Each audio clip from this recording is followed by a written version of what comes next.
I'm John. I'm Rob. And this is the Mint One podcast, where we talk all things NFTs and the rise of blockchain gaming.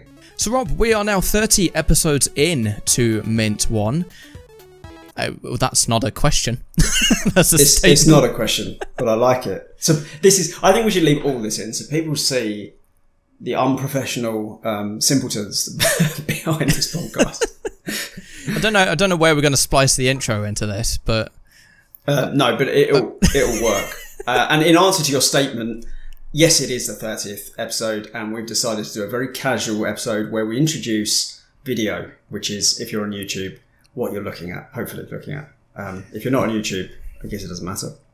Yeah, I'm going to see if we do have video podcasts enabled on Spotify now, so I'll see if I can get it. I didn't know that. Yeah, I'll see if we can get us up on there as well. But yes, 30 podcasts in to Mint One, and wow, it's crazy that it's been 8 months, 7.5, 8 months since we started doing these every week. That is crazy.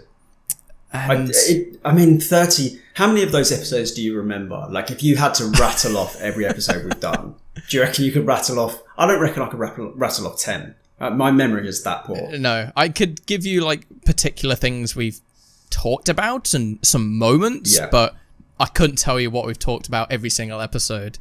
No way. So a lot has changed in that time. So the first episode was on November the 27th, 2021, which was, of course, at the height of the bull market towards the end of last year. You know, Wax was days. Yeah, Wax was over 90 cents.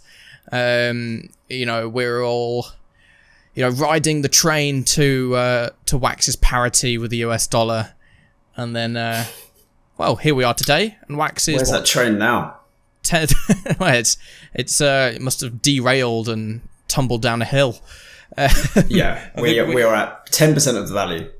We are, but that's not to say that the technology behind Wax is, you know, worse than it was. And I say arguably, I think that the community and the chain and the technology is in a better place than it was 7.5, 8 months ago. But yeah, that's when we kicked off the podcast, November the 27th, 2021, with a very general episode on just the state of blockchain gaming as a whole. I imagine we talked a decent amount about clickers and wanting some proper games. And for those of you that just tuned into episode 29, we've just gone over some proper games that are coming to the NFT space. So it looks like our wishes were fulfilled in that aspect. Yeah, absolutely. The first episode is funny because now the title is just blockchain gaming, which is very vague. But I remember I did more preparation for that episode than I have for most things I do. Because I was really unsure about how a podcast would work and whether I would be interesting enough over an hour of just talking. And I think we did so much preparation that we nailed it in one take, which is not something we do. I think we've maybe done it twice or 3 times in 30 episodes. But I've only listened to it back, some of it, once, and I found it very rigid and not particularly enjoyable, which is, going to be the absolute opposite of what we are today. I think prior to that first episode, we'd never actually spoken to one another. No. We'd only messaged and had this ideas like, hey, we should do a podcast. We're like, okay. And then we basically hopped on a call. Yeah, it was that quick, wasn't it? I think I messaged you and said, I've always wanted to do a podcast. We should do one together. And you were like, yeah, I've always wanted to do a podcast. And then we had a podcast. I mean, there was no, it really wasn't this big ramp up. We just jumped on, we picked an idea and just jumped on a call. And then it's gone on every week for like over 30 weeks. Obviously we missed one week we had to miss where I think both of us were ill and stuff. But it's cool that because like you said, we hadn't spoken to each other. I can't even remember how we ever got talking. Who introduced us? Should we do this live on the pod? Let's scroll. How far can I scroll up in our Discord chat? I think I might be here a while. It would have been on Discord. So, it would have absolutely been on Discord. I think this might take us a while. I've been scrolling up for 15 seconds and I'm only halfway through May. So yeah, we rant a lot, which word per minute is high. So yes. you're gonna struggle Yeah. I think we may struggle, but yeah, well, I think it was soon after we started talking that we had this idea for the podcast, and 30 episodes on, and here we are. So, but our second episode, a week later, December 3rd, was all about avoiding scams in the NFT space, and it's looking back, it's quite curious how quickly we went from here's how the fun stuff in the blockchain industry, here's the future of Web3 and the future of the internet and the future of gaming, to this is how not to get screwed over by the current status quo. I'm really gonna pull the curtain to one side. Sure. Was this the episode we ended up hating after we did it? I believe so, yes. I think we got so arrogant with how smooth the first episode was that we were just so relaxed for episode 2. I think it was like 3 hours of us recording, and even after, like when you published it, I remember thinking, this is kind of what I expected the first episode to be like. We were disjointed. There wasn't any synergy or flow, and it felt a bit just I didn't enjoy recording it. And there's not many episodes I haven't enjoyed. That might be the only one, I think. I think that, as you said, the first episode is quite rigid. I mean, it was the first time we'd ever spoken to each other, so we were just kind of finding our feet, basically. But to have done that all in one take with no cuts, I've not done that for any other episode. I literally just took both audio feeds, smashed them together, and put it up. I was like, there we go.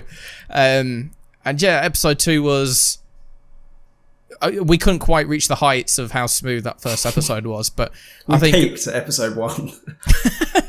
But I think, in fairness, episode 2 was kind of my first experiment with, okay, we're gonna edit some of the blank air out, edit some of the kind of the retakes and things, and whilst as we recorded it, we might have thought, this is a bit choppy, it's not as smooth.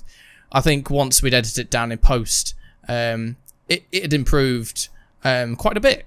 And we've kind of, probably in all the episodes since then, we've kind of gone with the same approach that, if we need to cut something or, retake a certain line or whatever the case may be, then we'll do that. I mean, now it's a video podcast, you're going to see some of those cuts quite vividly. But I think it gives you guys, the listeners, and the viewers now, I can actually say viewers without it being incorrect. It gives you guys a better experience, I think. So it was a strong... definitely. Episode 2 was definitely a strong learning curve. Yeah. I think... I don't think we could have done this, 8 months ago. No. I don't think we could have done a video. I think I realised quite early on, but not early enough maybe, that I don't enjoy the really rigid podcasts. I don't mean ours, I mean anyone's. I listen to a lot of podcasts, and the ones where people just read scripts, there are a few I listen to. There's like daily sort of updates on finance and crypto and things. They're scripted, like you can tell it's fully scripted. He's written a script and just reads it. But because it's daily and it's very short, I don't mind it. But for the longer form podcasts, my favorite podcasts are really, really relaxed. Same. I think I've shown you before those conspiracy guys, which if you don't know what that podcast is, sounds way worse than it is. It's an amazing podcast where they just go over topics for several hours, and they're just sitting in a room just chatting, and you get all of the bad stuff, all of the cuts. And I mean, I'm sure if they are talking about something and then they get their words tangled up, maybe they re-record bits, but generally it's just you just have to talk, and they're really relaxed, and they're the ones I enjoy. So I've always wanted to move us that direction. I think you basically felt the same.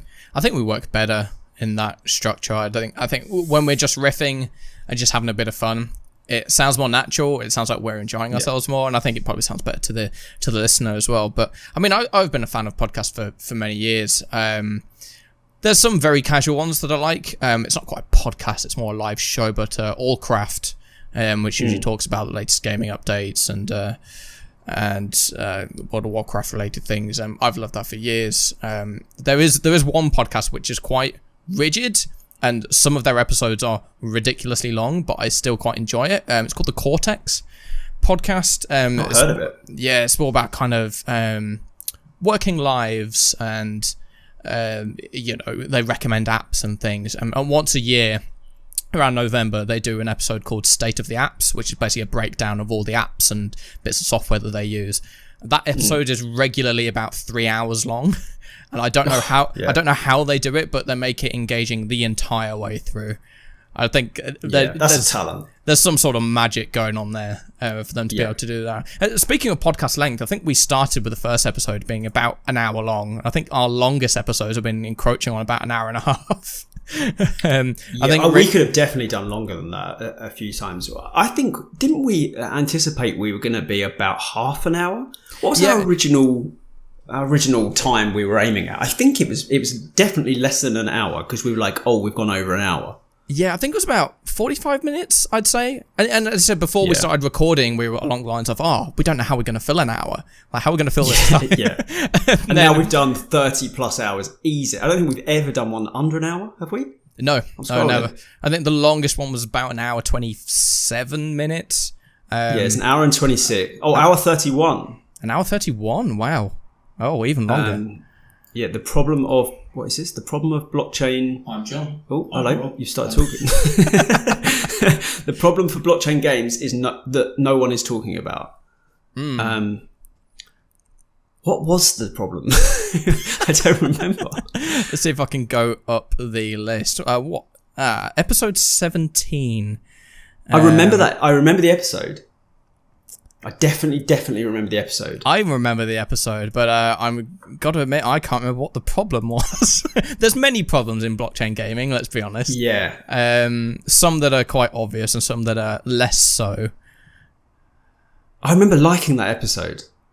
I think I said this like a couple of weeks ago, but I do the thing Charlie Day does of It's Always Sunny. I delete files from my brain just regularly. So stuff will happen and then I'll just delete it, and I've forgotten absolutely everything. There's often times when we record this podcast where we'll get halfway through a point and then be like, I don't like how I said that, and then we're trying to link it into whatever the last person said, and neither of us can remember what the last thing we talked about was, even though it was 30 seconds ago. So, it's mad. It's mad that neither of us can remember what someone said 30 seconds before.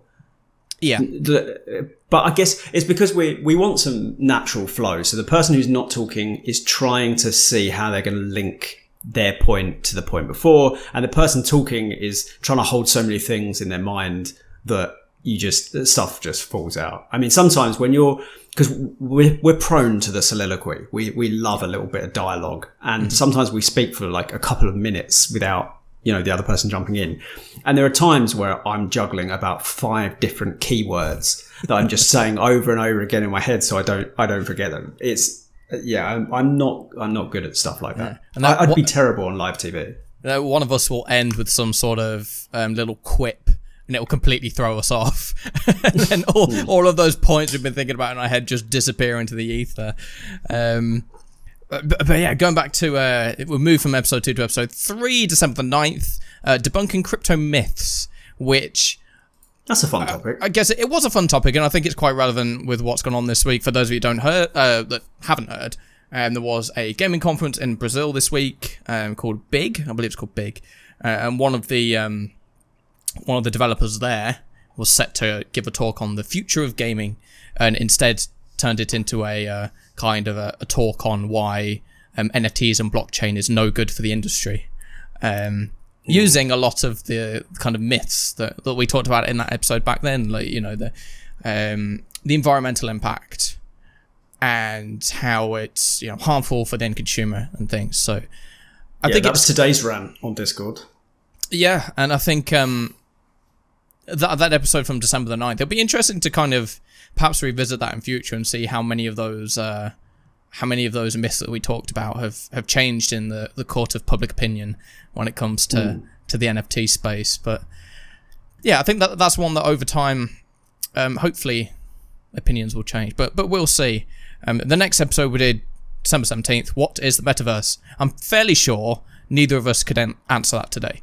No, that I remember very clearly. That was the first episode where we had that frustrating end, where we were like, okay, we're at the end. but this doesn't feel like an end because we haven't answered the question in the title. But we still couldn't answer that today. And B, no one can answer that. Like, I don't care who they say they are or what. I mean, there's plenty of people, like Kathy Hackle is the person I always reference because she is known as the godmother of the metaverse. I can't remember how she got that title anymore. She didn't give it to herself, but she does use it a lot. But even when she's been on, like, I think it was Good Morning America, and they asked her, and she's like, well, no one really knows yet. No one's got a real definition. So that was kind of a bold episode to take on. But I think that's something we will probably revisit. Presumably, I hope we do this podcast for several years, like years and years. I hope it's one of those ones where we're like episode 250. Wax is 10 cents. I hope we do this for years, and we can. There's several episodes that I want us to revisit, and what is the metaverse is one of them.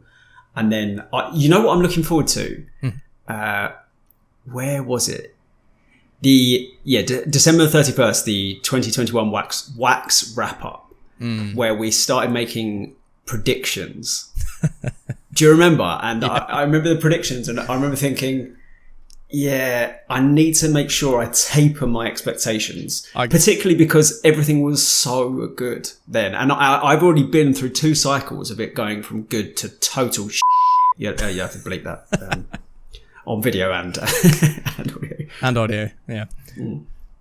I think... blow my mouth.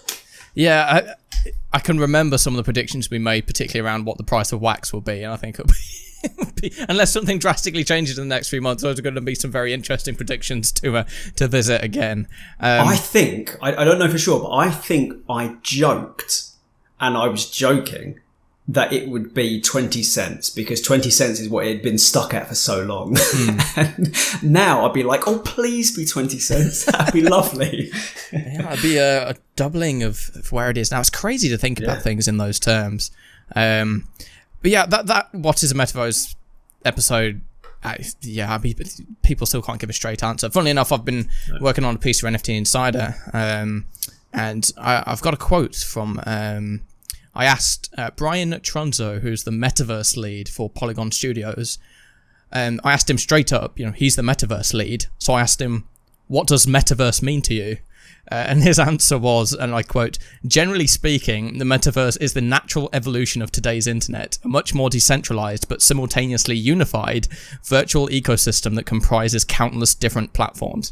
I mean, that doesn't really, to me, it doesn't say anything. If I'm I'd say I'm conflicted about that. On one hand, that is Russell Brand level of saying lots of things and not saying anything at the same time. Yeah. But then, on the other hand, I actually think that's the perfect answer. Yeah. That does encompass all of the direction, all of the elements that are taking us in the direction we are going towards the metaverse. Mm-hmm. I think it has covered all the bases, but it's obvious we can't get specific. So we have to use sort of sweeping statements. Yeah, he tries to give a more kind of granular answer, saying, on a granular level, the metaverse is a significantly more fleshed out version of the internet. Today's disparate games, text chats and forums, databases, online catalogues, news outlets, timelines on social media platforms, and so on can be transformed into a fully fledged, interactive and interconnected 3D virtual spaces within the metaverse. Ooh, so one metaverse rather than several. That's an interesting way of putting it. Essentially, decentralization can help morph the internet into a giant, massively multiplayer world where people can participate in real economies. I think that last line is probably the best descriptor I've heard of the metaverse so far. The thing is, I don't think it's going to end up how anyone has imagined anyway. No. Like, even our best guess right now, I think will probably not be that familiar when it is up and running. Also, I find it hard to believe, unless we alter the term metaverse. I think I'm with you. I can't see there being one metaverse, but I think what will happen is, like, the metaverses will be like websites on the internet. So people will refer to the internet as maybe the metaverse, and then there'll be another word for each granular part, which will also be a sort of metaverse. I mean, there's lots of ways in which games interact with each other, but they're still disparate. So I think it will function in a similar way. But yeah, I mean, when was that? That was December the 17th we did that episode. I don't know if we've gained any ground whatsoever in answering that. I think if anything, it's become more confusing. Yep. Now possibly. That we have Meta, Facebook, trying to enter the metaverse, and then we've got projects popping up every day that claim to be the metaverse for X or the metaverse for Y, and it just seems like we're at that stage. It's kind of like the .com boom, where we've taken this one concept of a website, and now there's like a sports website, a gaming website, and now you've got a sports metaverse, a gaming metaverse, a literature metaverse. I think we're still in that boom phase, and I don't think we'll have a solid answer to that question for some time. No, I wouldn't think so. Next episode that I published Christmas Eve, December 24th, was about the future of NFTs. I quite like those episodes we do. We just theory craft on where the industry is going. If I remember correctly, this is the episode that I had to spend half of it with a blanket over my head, sat on the floor. At your parents' house, right? Yeah. I was at the family home, and it was quite noisy, so I moved from the kitchen table to like my bedroom and was sat on the floor, sweltering hot under this massive duvet. So yeah, the audio quality on that episode is interesting, to say the least. But I think the discussion was quite good. Without the duvet, it was awful though. It was really. I remember hearing plates being carried around, which was particularly jarring. So the duvet definitely did some work. Although I imagine you were very hot. Although I imagine you're very hot right now, because I know I am. God, it's absolutely roasting. My PC is telling me it's 22 degrees outside. If I look over to my chance. My aircon unit upstairs is currently off, but it tells me the current temperature when it's off. It's currently saying 28. It's 28 here. I am sweating like mad. So I'm glad this is the first video with us. Absolutely pissing with sweat. Yeah, you'll be able to see my hair like stuck to my forehead by the end of it. Episode 6, December 31st, New Year's Eve, was our 2021 Wax wrap-up. As we've said, that'll be very interesting to discuss again at the end of 2022. I think this year, when we get to, we'll do the same thing around New Year's Eve. And I think we both listen to that episode and then talk about our predictions and then make new predictions. That can be like the yearly ritual. Yeah, no, that sounds like a good idea. I quite like that. First episode of 2022, January 8th, what NFTs need to go mainstream. I think this was basically an extension of an article you wrote for NFT Insider, talking about kind of what NFTs need. And you've kind of done a follow-up to that quite recently with kind of what Wax as a blockchain needs to go mainstream. And I think we're starting to see a few of those when it comes to, needing proper games and proper studios in the space, and to be honest, more reputable public figures come into the space. Not just with Wax, but with NFTs in general. I mean, with the last episode, there were so many well-known names in the AAA gaming space that we're now seeing come into NFTs. And that does give the Web3 space a lot more credence than it did. It's no longer just a bunch of chancers trying to make a quick buck. It's reputable developers saying, hey, we've made all of these AAA games. We're going to make a AAA quality game with some blockchain integration in it now. And, we're hearing rumors of games such as GTA 6 having some sort of crypto integration and all these other massive titles. Of course, Epic Games moving into Web3 as well. So I think mainstream adoption is coming. I think there's going to be some friction, especially when it comes to changing the opinion of a traditional gaming audience. But I think we're more on our way now than we were back in January of this year. Yeah, so I think the title of that is sloppy for us because the titles were the NFTs were already mainstream, but mainstream adoption is what we're getting at. Yes, because they were mainstream for the wrong reasons. Most people didn't know what they were. They just had got a lot of social clout thanks to people like Elon Musk and Snoop Dogg and Eminem and various people. So it wasn't really what NFTs need to go mainstream. They at that point already were. It was what they need from actual mainstream adoption, where they start serving a purpose rather than just social clout, like showing off, you got a Bored Ape and so on. So yeah, I still think we're a way away from that. Everything in crypto takes longer than I want it to. That's for sure. The last 4 years, I mean, honestly, if you had asked me I'd have to go over my old articles. I reckon in 2018, I probably wrote something like this down. But when I always think about this one game, which I'm not going to name because I'll start slagging them off, even though they're still working in the space. So I'm not going to name them. But they were one of the first games I looked at in blockchain gaming that were using NFTs, properly using NFTs. And I remember thinking, okay, when people see this, it's just going to explode. Like, I couldn't imagine the backlash we have seen, and I couldn't imagine it taking so long for there to be more games. I mean, for the next 2 years after that moment, almost nothing moved. There was almost no movement whatsoever, which is why, we have daily content on Token Gamer now. I couldn't do that in 2018 because there wasn't enough happening in blockchain gaming specifically.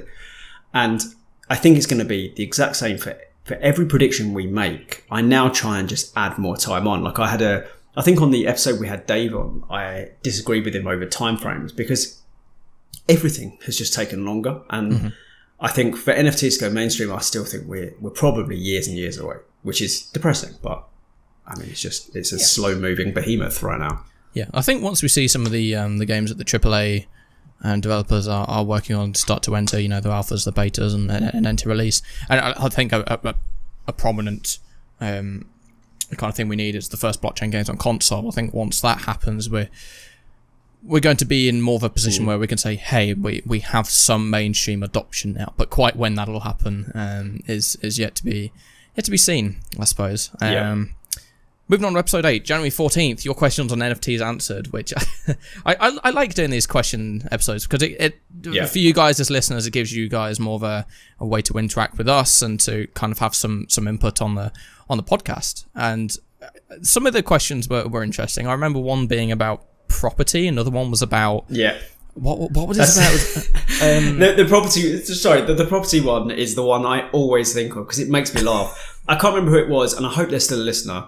But you massively overrate our intelligence.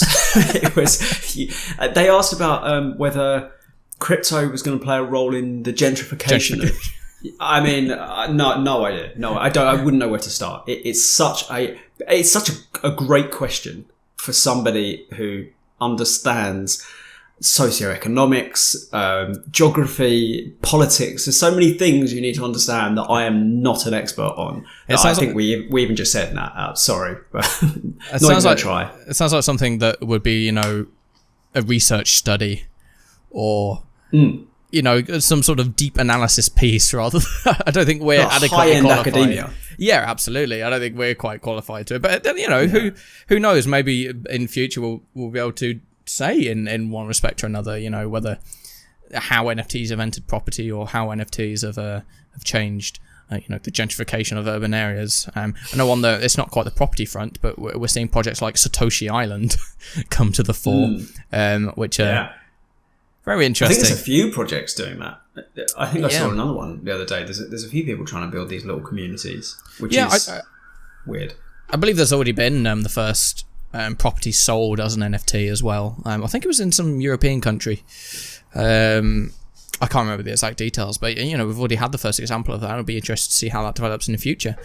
Moving forward, January the 21st, what gives NFTs their value? I think this is something that, depending on who you talk to, people have different ideas of how NFTs generate their value. But I mean, you've got people like Gary Vee, which are very much like, this is social clout. This is, it's the cool thing to own a Bored Ape or to own a Doodle or to own a CryptoPunk. And when it comes to blockchain gaming, of course, you've got to add utility into that and then play to earn. Like, can this NFT earn me anything?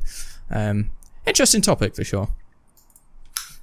Yeah, I don't really have a great answer for it. I think one of the problems we have seen in crypto and probably played very much into it being seen as a bubble was that the primary dictator of price was social rather than utility.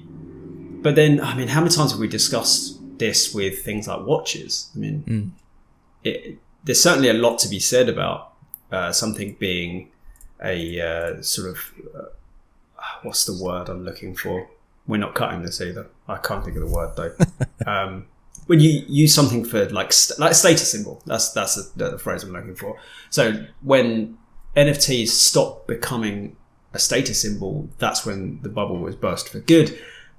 But that's if they stop becoming a status symbol permanently, which I'm not entirely sure they will, because we're now building the systems where you can have the profile pictures verified rather than right click save as and then setting it yourself.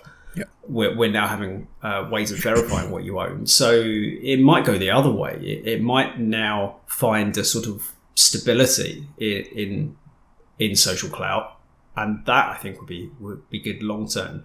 But in answer to the question of what gives NFTs their value in the future, I still think it's utility. Yeah. Oh, I agree with you. It's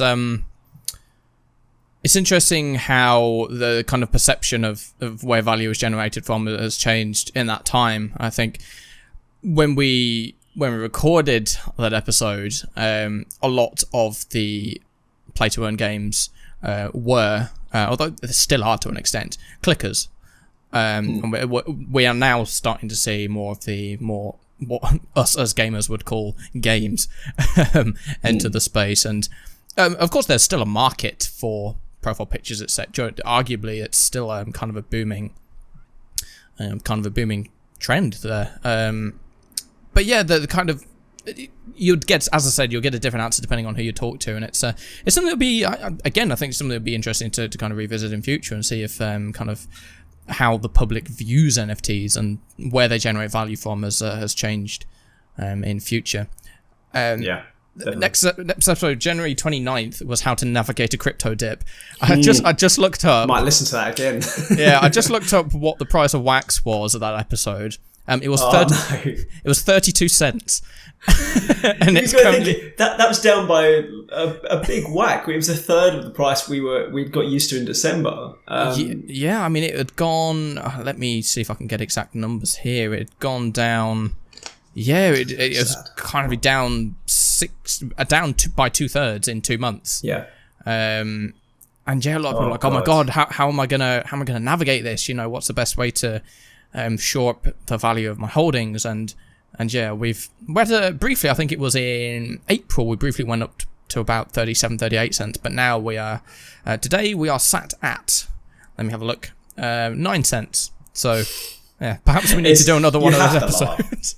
You have to laugh. Like the 21st of January, we were, or the 29th of January, we were so sad about the dip that we made an episode on it. And now it's like, oh, you sweet summer child. They were the heydays. now it's brutal out here.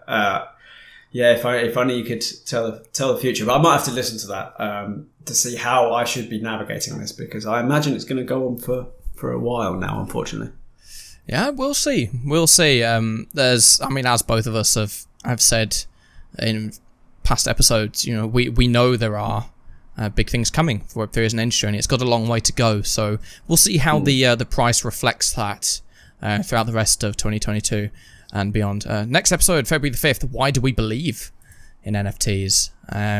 Again, speaking to earlier in the podcast when I mentioned that developer who at the big conference basically did a hit speech against NFTs. I think it was kind of important to us to state why we believe in this industry and the technology and kind of its use cases going forward, and absolutely, and where we can see it being applied. I don't think there's too much else for us to add on that point per se. No, I mean we've definitely covered that a few times, because we kind of have to cover it with most episodes to some degree or another. Yeah. Next episode, February 11th. Where does blockchain gaming go from here? So this was the episode we discussed blockchain fatigue. For the life of me, I cannot remember who coined that phrase. It was in a study done towards the end of last year, I believe, talking about how, kind of similar to the .com boom in a sense is there's just so many projects doing so many things that's just creating all this basically fluff. Like, you don't know what's good, you don't know what's bad. There's 15 projects all trying to claim to be, you know, the number one in this area, and there's just so much going on. It's such a busy space. And I think as we've seen through the dip of the past couple of months, a few of those projects have fallen by the wayside, and I think we're in the early stages of seeing who the kind of the leaders in various areas may be moving forward. At the very early stages of that, I might add. So again, it'll be interesting to see how that goes forward.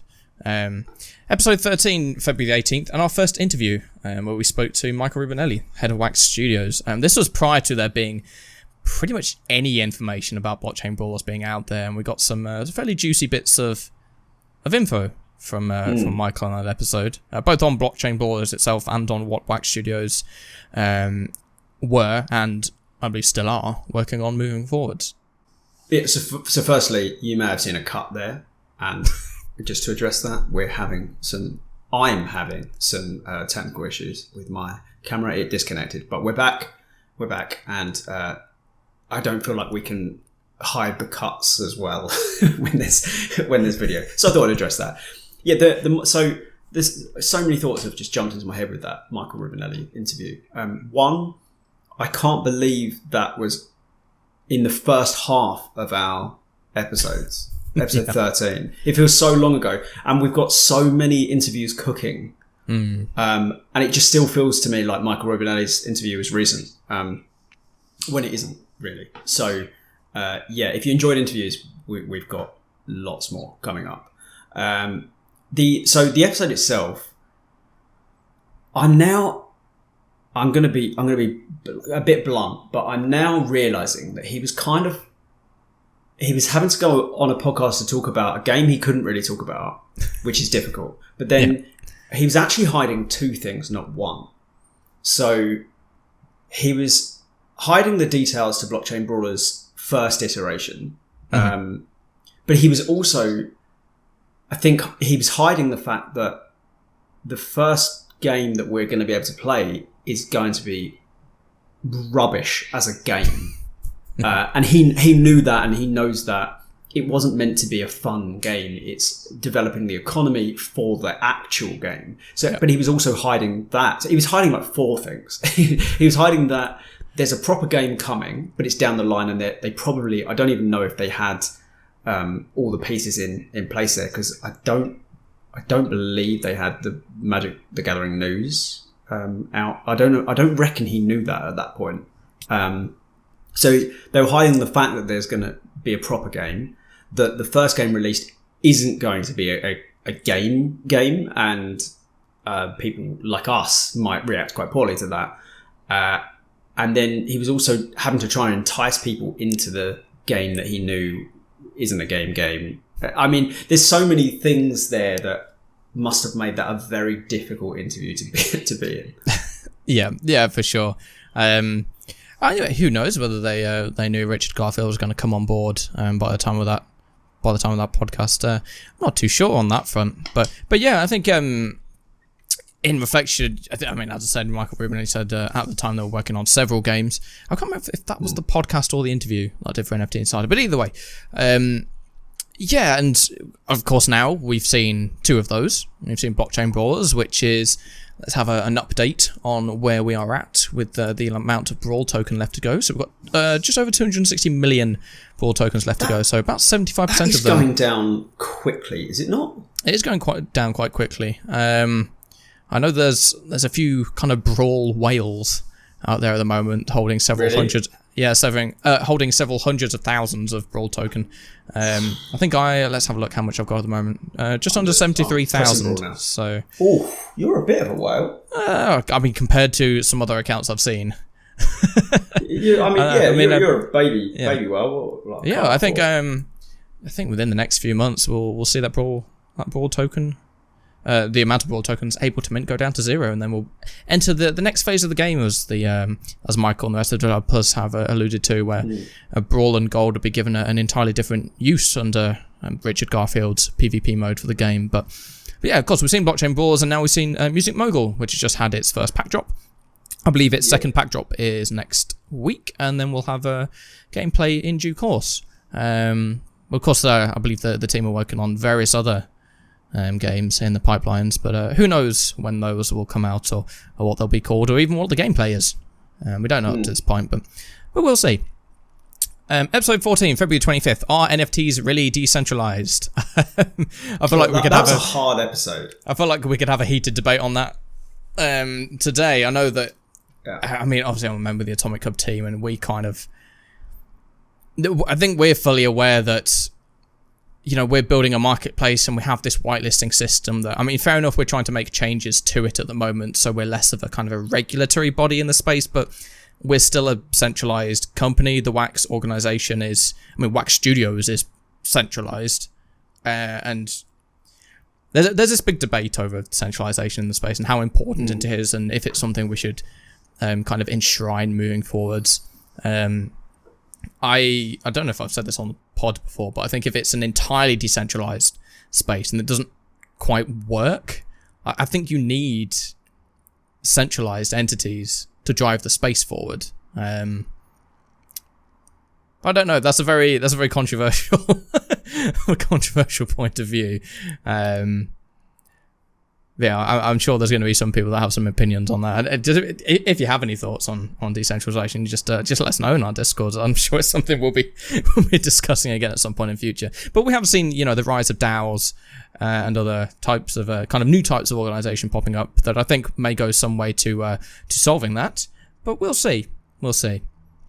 Yeah, this is still a hot button topic, and the people that know about things like IPFS are obviously very outspoken about it, but I'm tired of the discussion. To be honest with you, I've lost all enthusiasm for that debate. I know how important it is. I'm just a bit sick of it. So instead, I'm just going to move us on to episode 15, which was the 4th of March, and this was called Raising the Bar for Projects, a Rant.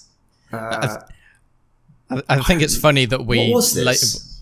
I believe it was kind of an extension of an article you wrote for NFT Insider titled "We need to raise the bar for what constitutes a project worth investing in," which is basically telling people that, hey, do more research and buy into good quality projects, and research the teams and do all that kind of thing. I think also you made the note about an early access Web3 game selling their passes for $800, which is still ridiculous. Yes. So I've been speaking to that company recently, and I said, I've covered you before, and I linked them the article, and that article, there's a big section, and I knew it when I sent it, there's a big section that's like, you're charging $800 for early access. That's offensive. I think it was the exact word I used. That's offensive, and I stand by that. I think that is an unconscionable amount of money to demand from people you want to be your player base. Are you trying to make money, or are you trying to get players? Because if you're just trying to make money, then fine. But if you're trying to develop a community that plays your game, that's a disgusting way to behave. And to be fair, they have fixed that. They don't charge that anymore. And they still charge quite a lot, but they don't charge. I mean, charging $100 is, I think, well, we've discussed this a million times, but I think it's more justifiable in Web3 because the old everything's an investment. You can sell that NFT pass on or whatever. Yep. So it's a little bit more justifiable. I would rather it not just be a pass. Like, the thing I like about Forge Arena, even though the skins cost next to nothing, or some of the cheapest skins, the floor price is low. The thing I like about that is you're buying a skin to get into the game, not an early access pass, because an early access pass doesn't have any other purpose. I'd quite like there to be other purpose. I mean, you could add purpose, like anyone who holds this also gets airdrops and stuff like that. I think that's a cool thing you can do, and that should be more common. But if you're just asking to buy an NFT pass, I mean, there's almost no point in it being an NFT, to be honest. It's just such a weird scenario. So I remember being very annoyed about that back in March. And to be fair, I would still be annoyed at any game that's charging that much to let players in. Yeah. No, I think, I mean, so would I. That amount of money is quite frankly ridiculous. At least they're being... At least they're being upfront with it, I suppose. We had Diablo Immortal released lately, and Jesus Christ, the amount of people spending money on that is just absurd. Writing that article for you was very fun.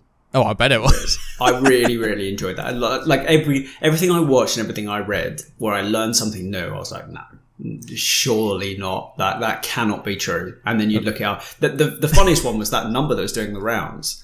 What was it, $126,000 or something? Something like that. It's not even close. That was inaccurate. That was like the media went mad with that number. They're like, I can't believe how ridiculous. That's so low for what it actually is. It's much closer to 500 to a million. $500,000 to $1 million. We've already seen people spending those amounts as well, which is just. I mean, and that guy. Did you see the guy on? Was it Reddit that he spent 10 grand? And he was like, I just don't think it's that bad for what I'm getting out of it. It's like, you must be extremely comfortable in life to just drop 10,000 on a game without seeing the issue. I don't think it's for me or you or anybody to kind of say to kind of judge someone on how they get enjoyment out of the game. I mean, if they spend 50 grand in a video game and get enjoyment out of it and think it's good, then all the power to them. But I think you still need to see the problem. It's still it's a huge kind of, it becomes an accessibility issue at that point, especially when those items directly impact when it comes to things like PvP. If they give somebody an advantage against somebody who doesn't have the facility to spend that amount of money, that's when it becomes a big problem in my eyes. Which is exactly the case. Coming back to the name of that episode, Raising the Bar for Blockchain Projects, a rant. I love how we qualified that in the title of this podcast that it was a rant, when I think I don't know, 8 out of the last 10 episodes of this podcast have just been rants. We've become aware of that. We've become self-aware in the last few weeks. I think we're trying to become more. I'm trying to put in some more positive episodes in there, and as we said, bringing on more guests and having some more interesting conversations about what's coming up in the space. So next episode, episode 16, March the 11th, Play to Earn versus Play for Fun. This is where you kind of reflected on Vitalik Buterin's kind of article he wrote on soulbound NFTs. And about the kind of that whole debate people in the community have about what's more fun, is the earning potential. And what's more fun? What's more important? is the earning potential more important? Is the fun more important? Are we going down a path where fun is going to be eroded and all people care about is money? And I think on that note, again, we're seeing more AAA games come into the space where hopefully the earning potential in those games will rival somewhat the kind of the very basic clickers and other styles of game we have at the moment. I'm hoping that's where we go. I really don't want to envisage a future where we're still talking about these topics in 2, 3, 4 years time, and these clickers are still the best ways to earn in the space. I think that's a horrible outlook for blockchain gaming.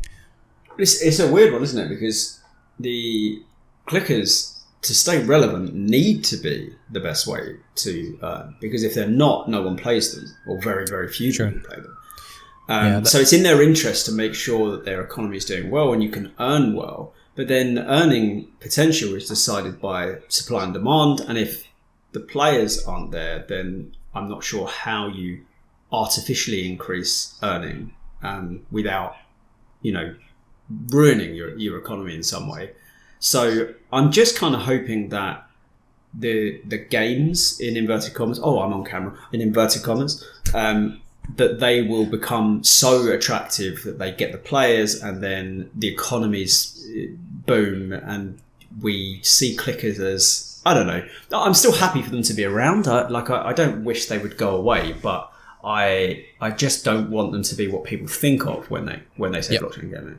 Yeah, I think the kind of the first prominent example people will like. I mean, there was examples before this from Entropia and games such as that, but Diablo 3's Real World Auction House was the kind of first example where people can make money off of games, and I'm of the opinion, and this is probably something I could write about, that I think that the concept of that wasn't bad. It was just Blizzard's implementation of it was terrible.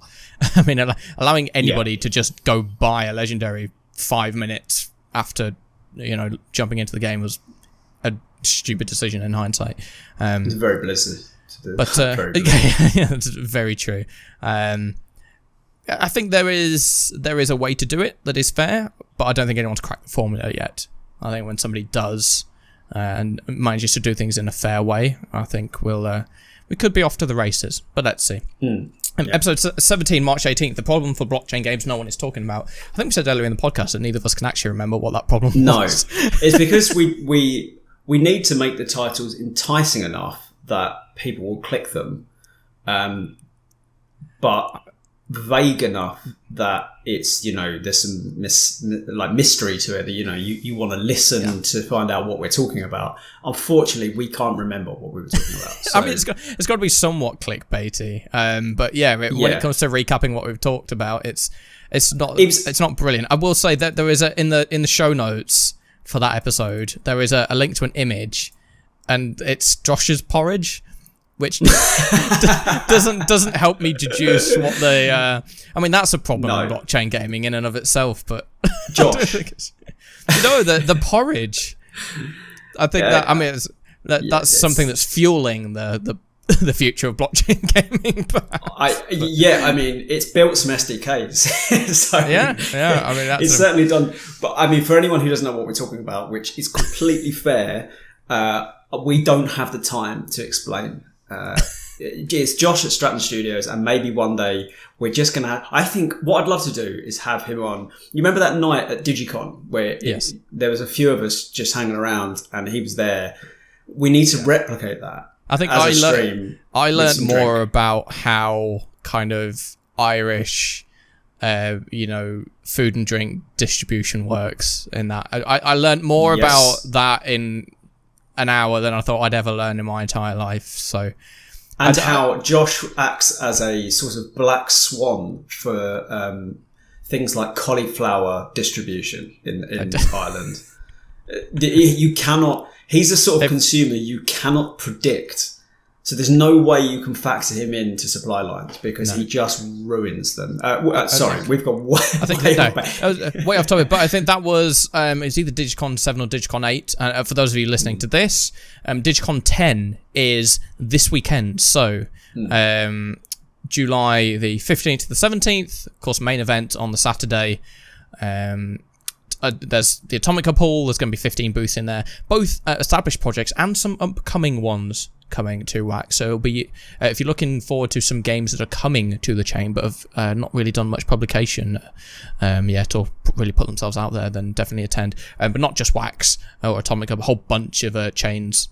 And it's free NFTs, a chance to meet the teams and join in on conversations such as the ones about Irish supply chain management and cauliflowers and Smarties. So if you want to join in on that banter, it's a free to attend event. I'll put the link in the show notes. But yeah, episode 19, April the 1st. Should NFT creators be anonymous? I still fall in the no camp on that. Well, actually, I think once a creator gets big enough that they're selling, I don't know. I mean, in my opinion, if a creator has made $100,000, they should not be anonymous. Yes, there are, you've got to take into fact people's safety and things like that. But I think if you're generating this amount of volume in the space, I think it's the right thing to do. Yeah, I get that. I think what it came back to for me was you can be pseudonymous, but you need some sort of reputation. There needs to be something on the line. And if there's not, then I don't think the whole anonymity thing can work, particularly with the amount of money that's involved. I think I made almost this exact point in that episode where I said, there has to be something there. I mean, Senor Lupe is pseudonymous and we both like him. We both own his work and I wouldn't try and force him to go public with whoever he is. But he has, I mean, even probably only a minor amount, but he has at least built a community and a bit of a reputation. I don't think there's a good answer to this. I don't think we should be forcing people, particularly not like if you're successful, we force you to give up your identity. I don't know if that's fair, but at the same time, it's extremely risky if we don't have the real identity of people. So yeah, I don't know. I don't know what the play is there. Yeah, I think it's tricky. Also, you got, when you look at the biggest creators in space, you've got people like Beeple, who, I mean, everyone knows who Beeple is, but the number two, or the arguable number two, would be Pac. And nobody knows who or what, or if it's an individual or a group, or Pac is completely anonymous. So it's an interesting topic, and I think it's something we'll see how the future. Revisit that. Yeah, absolutely. So moving on, episode 20, April 15th. Is tribalism in crypto holding us back? Yes. I think that's all. Yeah. I think it's something we've talked about quite a lot in that episode and since. I know it's something I've tweeted about quite a lot. I mean, with the whole crypto community versus gaming community kind of rivalry that's still ongoing, I think it's something that will a topic that will continue to kind of be brought up. But let's hope that's becoming the most painful form of tribalism, because before it was, and I think this is still the case, but before it was all about different chains. They just want to be these isolated ecosystems, which just wasn't working. I don't think it does work, and now we're seeing more bridges and more collaborations, and I want to just see those walls kind of knocked down. But there's definitely one of the biggest walls, particularly for blockchain gaming, is the one between traditional gamers and blockchain gamers like Web3 folk. That is a very big wall right now. Absolutely. Episode 21, April 22nd, the ethics of play to earn development. So I think this is where we discuss kind of player-driven versus developer-driven markets, entitlement in the Web3 space, which is something I think, especially that we're now in a bear market, a topic that I know I've been talking about increasingly lately. And kind of the differences in Web 2 to Web 3 game development. I mean, we mentioned earlier, like selling an access pass to a game for $800 is just quite frankly an insult. But I also see the need for developers to raise funds to continue their development. I personally don't think those funds should come from the community directly. I mean, it's, as I've said before, it's essentially an unregulated Kickstarter or Indiegogo with no kickback. But I don't think we've seen the end of it. I don't think developers are going to stop doing that anytime soon. No, nowhere near. And I think we're going to run into the issue of loot boxes and various Web 2 problems being rebranded into Web 3 problems. I think the ethics is a very big discussion. Do we allow, what age groups do we allow to play to earn games? Because some of these games, the earning potential isn't just clicking a button or doing a certain action and getting paid. Some of it is trying to attain NFTs and then selling those NFTs on a market, flipping. It feels dangerous to have children playing these sort of games. So there's a hell of a lot of conversations to have around there.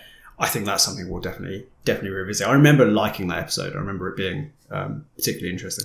Yeah, you kind of alluded to people under the age of 18 playing blockchain games there, and that's I think that's going to be an interesting discussion going forward, whether regulatory bodies like the ESRB start kind of regulating Web3 games like they do Web 2, or I know for at least for Wax and for Atomic Hub, I think we state in our terms and conditions it's 18 plus. I'm not sure if all chains or all marketplaces do that, but I don't know. Sure. I think that's something we'll again, it's something that may change in future, so we'll see. Episode 22, April 29th, unpopular opinions in crypto. I'm sure we both have plenty of these on top of what we discussed in this episode. I think we failed with this episode. I think we failed. We didn't piss anyone off, really. and that was my, I mean, it's not unpopular opinion if nobody disagrees. I think we spent the episode trying to annoy each other, and we both mostly agreed. I think I got one thing that you didn't like. I can't remember what it was anymore. I worked hard to get that one point that you didn't like. But yeah, that's. I reckon we can do better with that over time. Maybe that's something we revisit. I think I've already mentioned my most unpopular opinion in this podcast is that I don't think decentralization is that important. I'm sure people have some very strong opinions on that. I think I'd like to unpack that, but not now. That's something we can revisit. Let's say May the 6th, episode 23. Can you trust NFT media? There's something we kind of revisited more recently with the whole, should news sites reporters and people within crypto media disclose their holdings and the recent podcast we had about the problem with influencers, and kind of looking out for a media outlet you can trust. I think it's something that we've probably since that podcast, something that we've both tried to make strides to improve. I know with your site, for example, you now declare your holdings. It's something that I think we're going to at NFT Insider start kind of implementing where it makes sense to say, for example, if I write a piece on I don't know, Cool Cats or Lonely Pop for me to state that I hold NFTs from those collections, especially when they're ETH-based collections and it's quite substantial. But yeah, it's it'd be interesting once the giants of Web 2 games media start covering Web 3 in more detail. When it goes from Kotaku hit pieces to a genuine piece where let's say the writer is holding an NFT from that collection, what the approach from the mainstream media will be in that sense. But again, I think I don't really have a great deal to add. That's quite a recent episode. These are all quite recent episodes. So I don't have a great deal to add to that, but it's a problem certainly with NFT media not being transparent enough. Yeah, absolutely.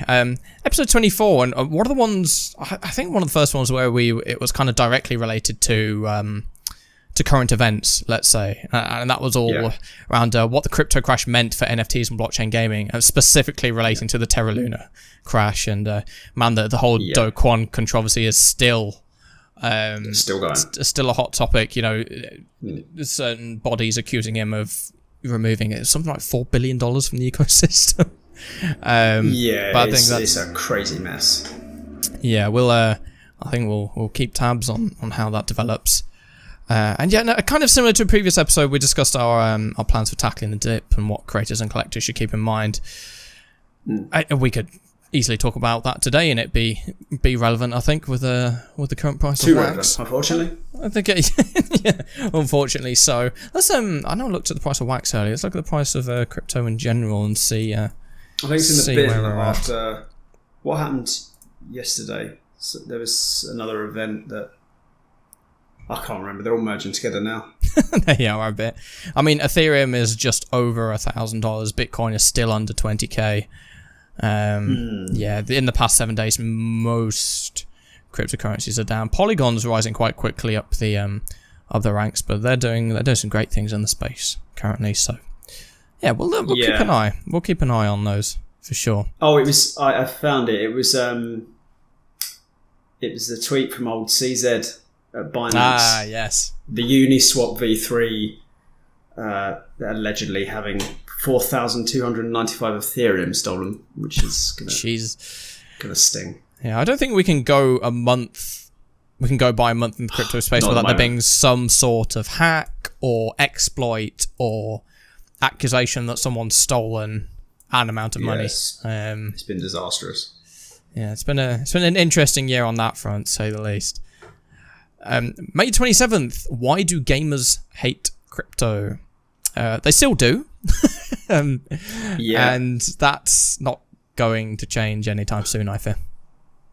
No, I don't think so either. I interviewed.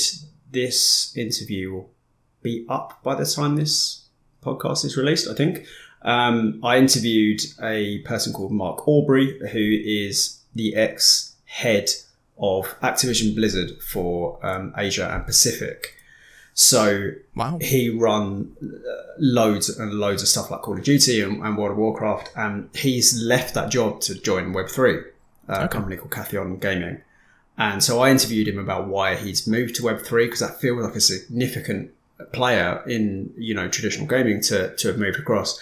and what I really found encouraging is he's a proper gamer as well, which is always good to hear. Yep. And I asked him about, why they hate it and what he thinks will change that. And he gave a long answer, but the footnotes is roughly what most people think, which is it was an interview, so I couldn't. It was a written interview, so I couldn't really interject with this. But he said education as a way of resolving this. Mm-hmm. But the problem with that, I agree. I completely agree that people need to know a lot of the myths with blockchain and NFTs and environmental damage and all this stuff. They need to know what are myths.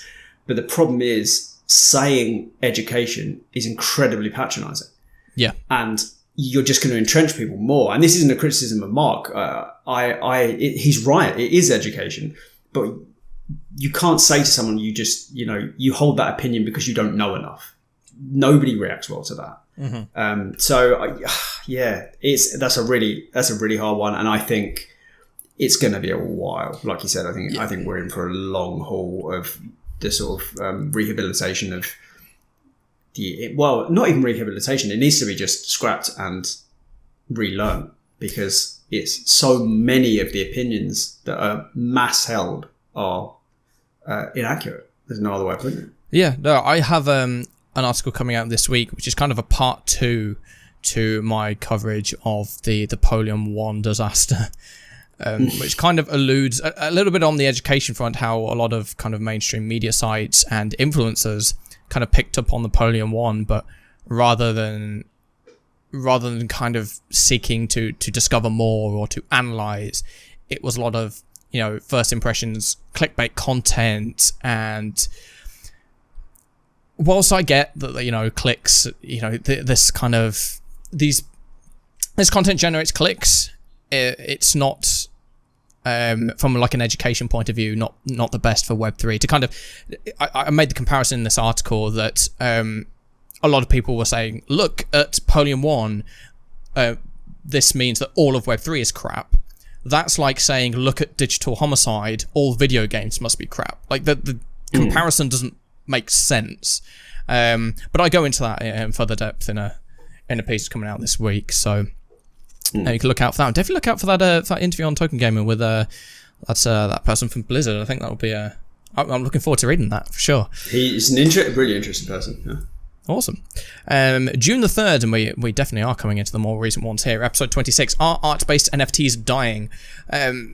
We discuss a bit about utility, about the moves that profile picture collections are making into blockchain gaming, funnily enough, and then whether the pinnacle of art-based NFTs are behind us.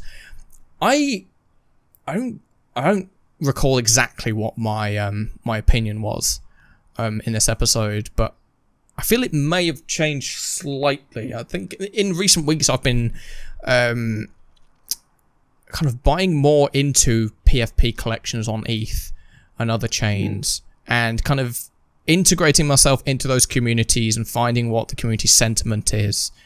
And of course we're in a bear market, so kind of the hype isn't there as much as it was, say, when we started this podcast back in November of last year. But even within these communities have just become more tight-knit, I feel. And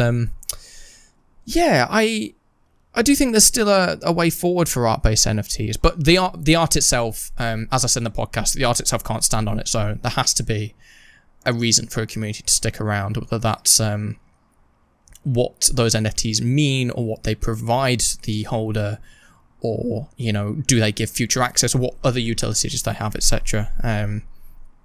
But again, something we can look at as times progress. I don't have much to add to that. Just I can't remember what my stance was, but I don't imagine it's changed all that much. I think it looks like art-based NFTs are dying from the outside because A, crypto is in a real rough bear market, and B, I think they're experiencing a bit of a correction where they were just overvalued, and it was all hype driven, and now it's starting to get to something that resembles perhaps what the long term will look like. Yeah. Just on that point, I don't want to kind of mainstream media bash, but there's been a lot of articles, especially in the last month, saying, "Oh, NFTs are dead. Nobody's trading them anymore. Crypto's down." Blah blah blah. False. Yeah, Web3 is dead. And yeah, as you say, it's just not true. I mean, if you look at the facts, there's more money going into Web3 now than there has been at any other point in time. There's more people in the industry, both as creators and collectors. It's like the stock markets. You wouldn't have looked at the financial crash of 2008 and said that all businesses are now dead. I mean, some went under. Don't get me wrong, but the whole concept of real estate or investment banking didn't die in 2008. They're still around today. So, June the 17th, episode 27, your questions answered, episode 2. We got to do these questions more regularly, I think. They're really fun to do. And we always get an interesting range of questions. So looking forward to doing another one of those. We did, absolutely. If you've got any, then feel free to reach out to either myself or Rob and let us know what your questions are. Do it. And the next one, June the 24th, was our first live episode, non-numbered, from NFT NYC, where literally the NFT NYC had officially wrapped up about 10 minutes prior. I rushed up to my hotel room, stuck my AirPods in, and gave my first thoughts on what was happening and how the week had gone. I think that could be a good little time capsule, though. Oh yeah, absolutely. I think, we talked about Cool Cats, talked about Polygon, about Goblin Town's burger vans, which was bizarre, to say the least. Do you see that, just on that note, did you see a screenshot of trending hashtags this morning on Twitter? I did not, no. So someone in the wax community, I can't remember who it was, tweeted a picture showing hashtag WaxP was trending. And that was the point of the picture. But 2 or 3 hashtags underneath it was hashtag Goblin Town WTF, which tickled me. Yeah, that I think Goblin Town WTF just encapsulates Goblin Town in its entirety. I do wish I could somehow get one of their burgers though, like where I am in the UK. That was so nice. Anyway, really? Well, I'm curious. But... I mean, they were free, so I can't really complain with the free burgers. So. Yeah, that does sound good. Yes, and now episode 28, July the 1st, the danger with Web3 influencers, and it's something that I think I've talked about quite a lot on Twitter recently. It's something I think we went through it quite a lot in this episode about either the federal FDA, FCA. The acronyms are also similar in the US, but the Advertising Standards Authority in the UK, and about how a lot of influencers are flagrantly breaking those regs. And I think it's not a matter of if, but when regulatory bodies start cracking down on those.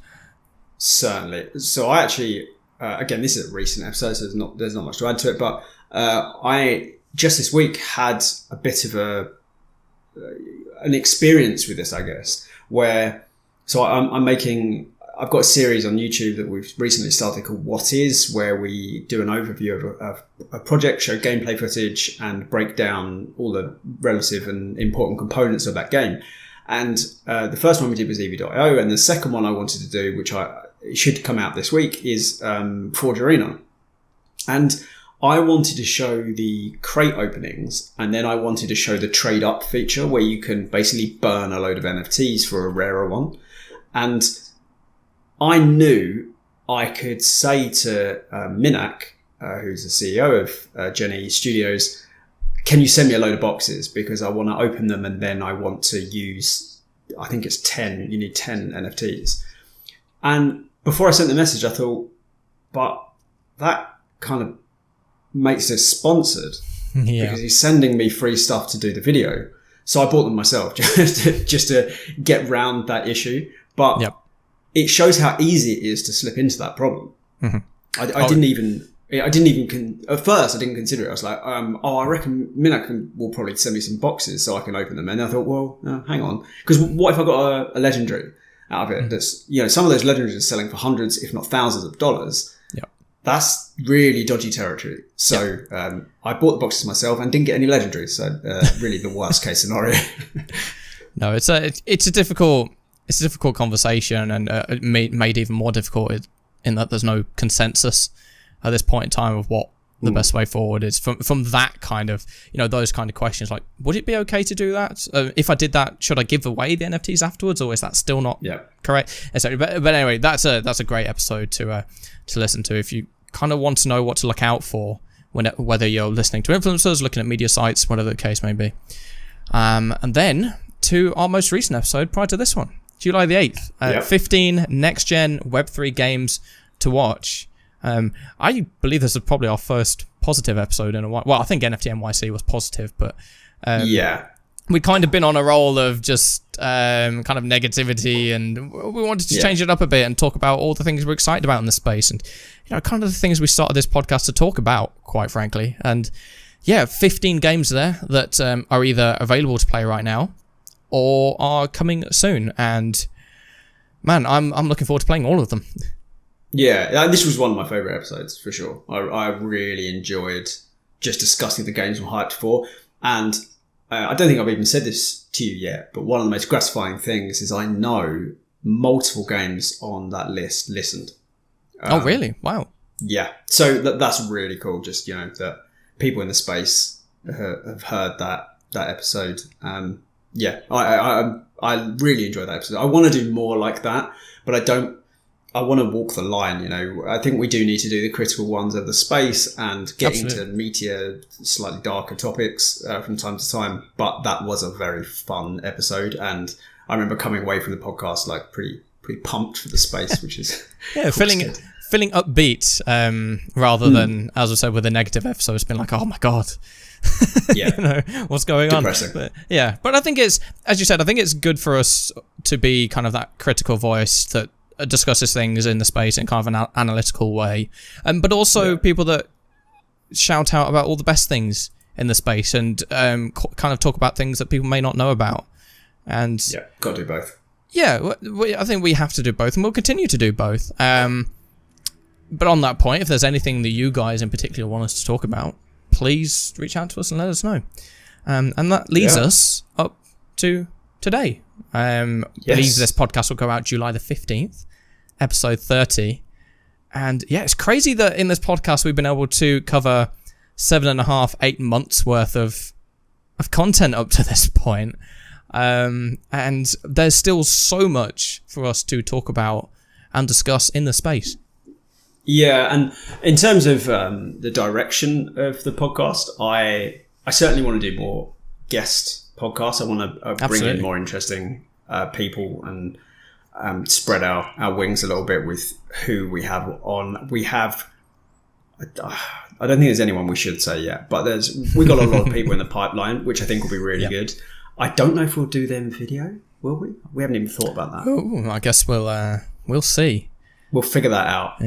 But going forward, hopefully we will do video. You may have noticed a couple of cuts today, and they were all my fault, where my camera had a hissy fit and decided to stop interacting with my computer, which is fun because I'm a professional photographer, so it really is rather embarrassing. But I think we fixed it. On the front of being a professional photographer, your video quality is going to be much better than mine. This podcast, I'm still on my old Logitech. I'm hoping by next week I'll have my mirrorless set up, so we can both. Yeah, I'm using mirrorless. I haven't got my office is still pretty bare bones, and my lighting is a bit crude, but it's not bad. It's you know, you gotta release first and improve later. I've just realised this is the first time most people in the community will have seen me. I mean, unless you're watching the Atomic AMA, is the first time most people have seen me on camera in many months. It's been a while since I started streaming, and my background has changed quite considerably in that time. I've got my little Cool Cats plushie behind me that I somehow managed to fit in my suitcase from New York. A couple of other bits and bobs from the community. I've got some Miss Teen Crypto stickers there. Some Metaforce ones, some Train of the Century ones, I think. And it's my background is very minimalist compared to yours. I mean, you can't even. I'll move out of the way. Hoping my camera will focus. My God, my camera is having a disaster trying to autofocus. Come on, Sony, sort this out. So all I've got behind me is some old cameras, about 1/10 of my old camera collection. And then this little art piece that this guy who makes terrariums. I don't know why I'm doing talking about this anymore. Oh, you love that little terrarium thing, don't you? Yeah, oh man, it's so cool. So yeah, that's there. But my background compared to yours is extremely minimalist, but that's okay. I think not to one up you, but I think this is the first time anyone in the community of any crypto community would have seen me on video. Yeah. I don't think I've been on video publicly. I've been on audio, but never video. So yeah, this is the first time people are seeing me. Yeah, the face reveal for Rob. Yeah, I don't think that's going to get the clicks. We need a better title than that. I think I do like minimalist aesthetic, but I think that's an open call to anyone who's listening who may want to send Rob some, both Rob and me, some things that can feature in our backgrounds. If you want to send us some stuff, feel free. Reach out to us. I think I've got a nice mixture of ETH things, wax things, also some kind of physical blockchain related items. But anyway, just feel free to reach out to us through the usual channels. And no crypto things behind me. No crypto things. Oh wow, terrible, we've got to get you some stuff for sure. So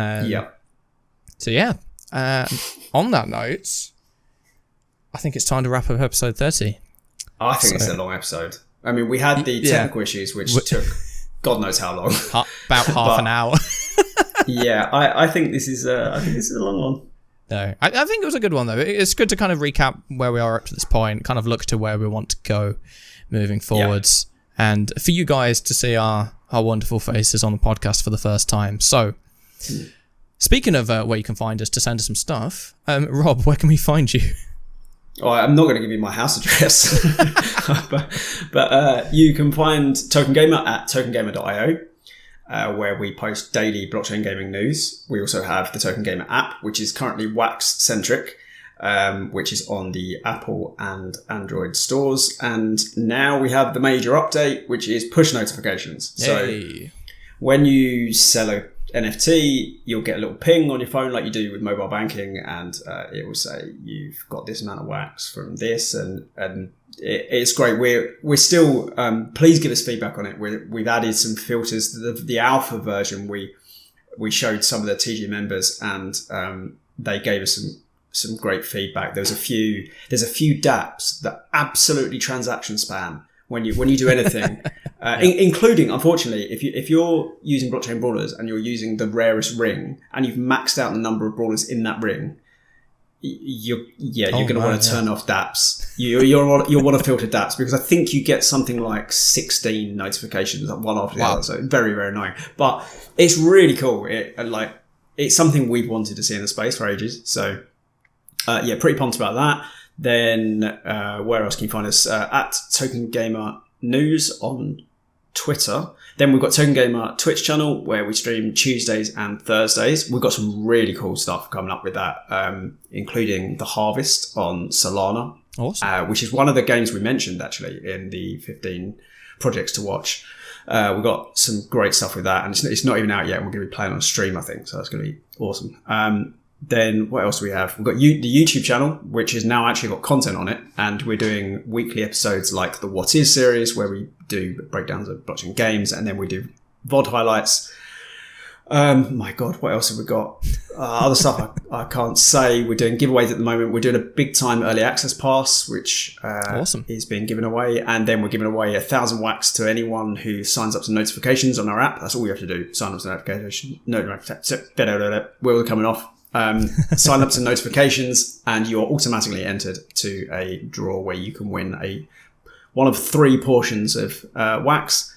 And anything else? Oh, the Mark Aubrey interview, which will be live on Token Gamer by the time this comes out. I think it's really, really cool insight into one of the people that's been leading the gaming space globally, and why he's moved to Web3. So Christ, that was a lot. Awesome. John, you, where can we find you? It's becoming about as long as mine. I'll kind of second you that I'm very much looking forward to the Mark Aubrey interview.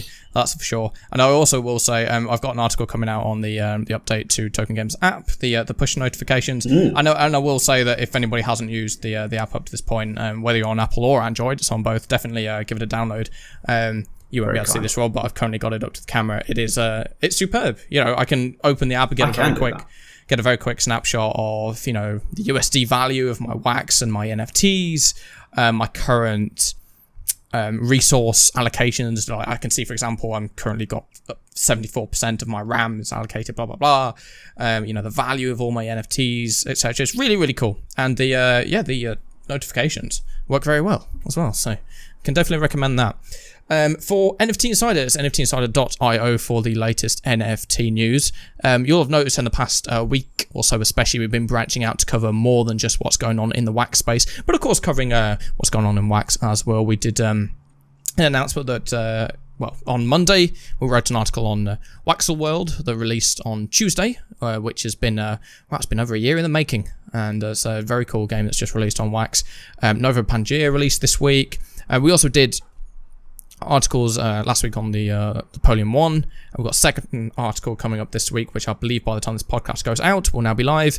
We've also just done a piece on Reddit's new NFT marketplace. That's now 4 out of the 5 big social medias that have NFTs integrated in one way or another, which is really, really cool. I'm not sure if TikTok will go down that route, but let's see.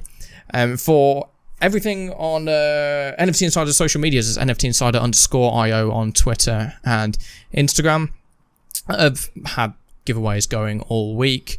I believe we'll have a Music Mogul one currently going as this podcast goes live, so definitely get entered into that if you haven't done already.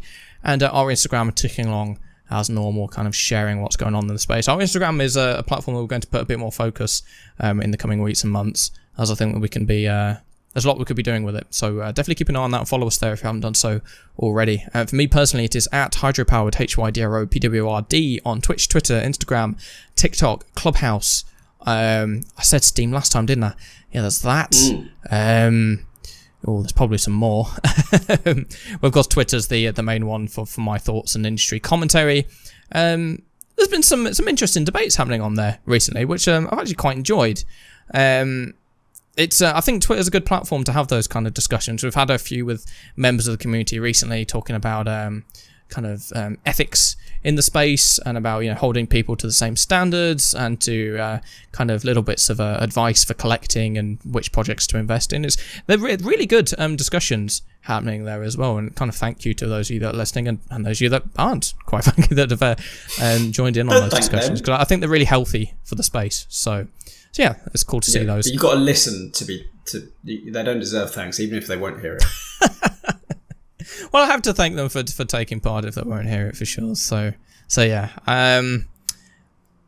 We've got some cool stuff coming up. The team is growing. We've got, as I said last podcast, we've got a new writer starting. We've got interviews taking place for roles at NFT Insider ongoing. So yeah, if you're a writer, if you're a video editor, if you're good at social media, if you could think you could find a spot in the NFT Insider organization or have some skills that would be applicable to us, then definitely reach out to me. I'd love to hear from you. Yeah, I think that is everything from me. Wow, first video podcast done. Yeah, first video podcast. I wonder if dismounting from a video podcast is going to be any more smooth than it is an audio one. I fear not. No, I wouldn't think so. But I do want to see what your face looks like when you do your radio voice. So that'll be fun for me. Yeah, that'll be interesting, to say the least. But anyway, episode 30 of the Mint One podcast in the books. Thank you everybody for tuning in, and we hope you are listening again next week. You're gonna love that radio. The face I did for the radio. I hope there's a radio face. I looked into the camera and everything, so it's